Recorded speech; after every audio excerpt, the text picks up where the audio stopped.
नमस्कार, SPT news में आपका स्वागत है। पेश है 22 जून सोमवार दोपहर 3:15 बजे राजस्थान के विभिन्न शहरों की 15 बड़ी खबरें। जैसलमेर के पोखरण में टोल नाके के पास श्रद्धालुओं से भरी कार पलट गई। बताया जा रहा है कि सभी श्रद्धालु रामदेवरा जा रहे थे।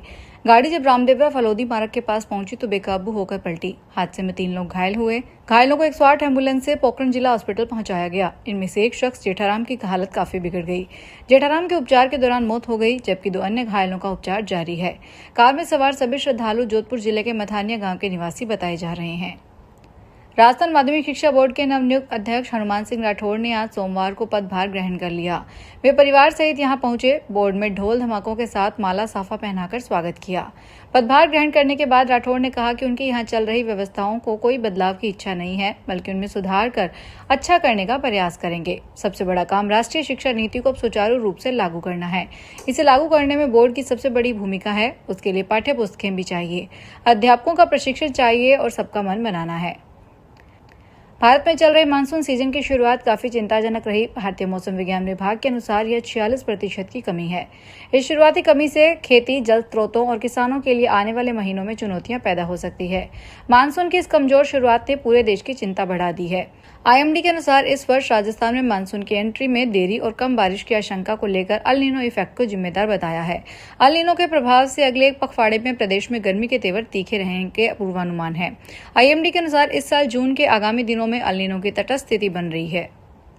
जोधपुर में प्याज की कीमतों में पिछले 1 महीने के दौरान तेज उछाल देखने को मिला है। जो प्याज मई महीने में 6 से 10 रुपए प्रति किलो बिक रहा था, वह 15 से 20 रुपए प्रति किलो तक पहुंच गया है। बाजार विशेषज्ञों और व्यापारियों का कहना है कि भीषण गर्मी के कारण उत्पादन में कमी और भंडारण में नुकसान होने से मंडियों में आवक घट गई है, जिसके चलते कीमतों में लगातार बढ़ोतरी हो रही है। व्यापारियों के अनुसार बाजार में प्याज की मांग सामान्य बनी हुई है, लेकिन उपलब्ध स्टॉक और नई आवक में लगातार कमी आ रही है।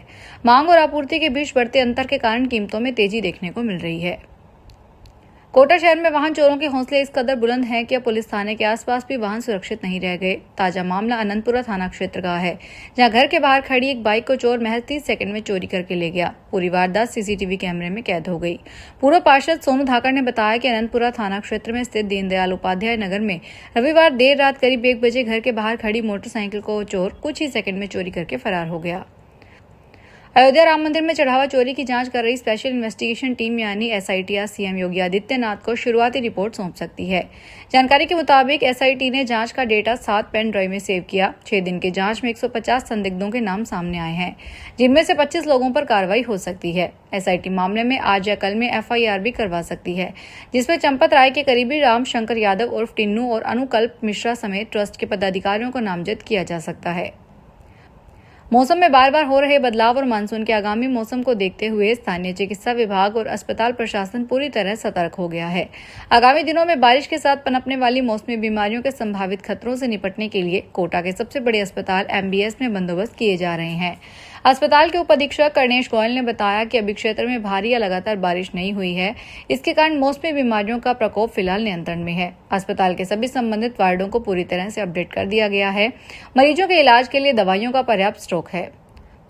कोटा और बीकानेर के बाद अब जोधपुर में भी 8 महिलाओं की तबीयत अचानक बिगड़ने का मामला सामने आने से चिकित्सा विभाग अलर्ट मोड पर है। पूरी घटना के बाद अस्पताल के ऑपरेशन थिएटर को सील कर दिया गया और मामले की उच्च स्तरीय जांच शुरू कर दी गई है। डॉक्टर जोधा ने कहा कि इस मौसम में बैक्टीरियल ग्रोथ ज्यादा होती है, जिससे ऐसे मामले सामने आ सकते हैं। हालांकि उन्होंने साफ किया है कि सटीक कारण जांच रिपोर्ट आने के बाद ही पता चलेगा। कोई भी डॉक्टर जानबूझकर लापरवाही नहीं कर सकता। राजस्थान में बारां जिले के छाबड़ा क्षेत्र में खाद की किल्लत को लेकर किसानों का आक्रोश एक बार फिर खुल के सामने आया है। पर्याप्त मात्रा में खाद उपलब्ध नहीं होने और समय पर वितरण नहीं होने से नाराज किसानों ने सोमवार को मुख्य मार्ग पर चक्का जाम कर विरोध प्रदर्शन किया। किसानों ने प्रशासन और संबंधित विभाग के खिलाफ जमकर नारेबाजी करते हुए जल्द से जल्द खाद उपलब्ध करवाने की मांग की। अजमेर विकास प्राधिकरण की ओर से चौरसियावास तालाब के सौंदर्यीकरण और मरम्मत कार्य का स्पीकर वासुदेव देवनानी ने शुभारंभ किया।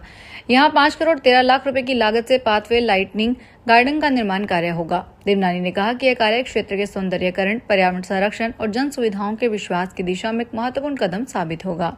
यहां वाटर स्पोर्ट्स शुरू करने की संभावनाओं पर विचार किया जा रहा है। झील के भराव क्षेत्र में आने वाले अतिक्रमण भी हटाए जाएंगे।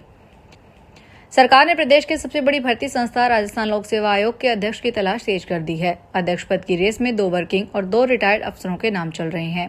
हालांकि सरकार ने लेफ्टिनेंट कर्नल केसरी सिंह को कार्यवाहक अध्यक्ष बना दिया। सूत्रों का कहना है कि आरएएस भर्ती 2026 को देखते हुए राज्य सरकार अध्यक्ष का पद खाली रखना नहीं चाहती। अब देखना यह होगा कि सरकार वर्तमान में किसी वर्किंग आईएएस आईपीएस को वीआरएस देकर भेजेगी या फिर रिटायर्ड ब्यूरोक्रेट पर दाव खेलती है।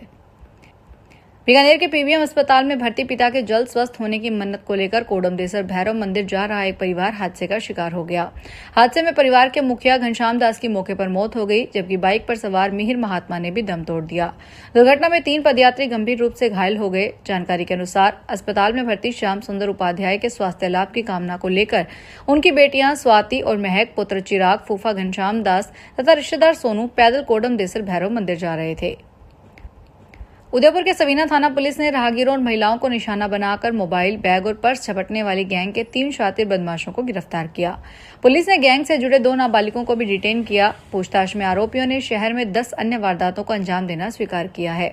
आरोपी जितेंद्र उर्फ जेबला के खिलाफ लूट और मारपीट के 4 मामले दर्ज हैं। आरोपी हंसमुख के खिलाफ चोरी, लूट, झपटमारी व आर्म्स एक्ट के 5 और आरोपी कमलेश पर लूट और आर्म्स एक्ट के 2 मामले दर्ज हैं। डूंगरपुर जिले में सदर थाना क्षेत्र के माथू गामड़ा गांव में एक नाबालिग की शादी रुकवाई गई है। प्रशासन ने बाल अधिकारिता विभाग की ओर से संचालित चाइल्ड हेल्पलाइन 1098 की सतर्कता से यह बाल विवाह रुकवाया। माथू गामड़ा में एक नाबालिग लड़की की शादी होने वाली थी। प्रशासन ने लड़की के माता पिता को कानूनी उम्र पूरी करने से पहले विवाह नहीं करने के लिए पाबंद किया। चाइल्ड हेल्पलाइन 1098 के समन्वयक मेहुल शर्मा ने बताया कि उन्हें माथू गामड़ा गांव में करीब 17 साल की लड़की की शादी की सूचना मिली। सड़क सुरक्षा समिति की बैठक से पहले कलेक्टर के निर्देश पर सड़क सुरक्षा को लेकर नागौर जिले से गुजरने वाले राष्ट्रीय राजमार्गों और राज्य राजमार्गों पर नए सिरे से 40 प्रमुख दुर्घटना स्थल चिन्हित किए गए हैं। यहां आगामी दिनों में सड़क सुधार के लिए प्रयास किए जाएंगे। जिले सड़क सुरक्षा समिति की ओर से वर्ष 2023 से 2025 तक के IRAD के विश्लेषण के आधार पर जिले में 40 ऐसे स्थान चिन्हित किए गए हैं जहां सबसे अधिक सड़क हादसे हुए हैं। इन ब्लैक स्पॉट्स पर दुर्घटनाओं में कई लोगों की जान चली गई और बड़ी संख्या में लोग घायल हुए। फिलहाल इस बुलेटिन में इतना ही, फिर हाजिर होंगे बड़ी खबरों के साथ। अगर आप भी अपने आसपास की छोटी बड़ी और महत्वपूर्ण खबरों से अपडेट रहना चाहते हैं तो सब्सक्राइब कीजिए हमारे चैनल SPT न्यूज को और प्रेस कीजिए बेल आइकन पर।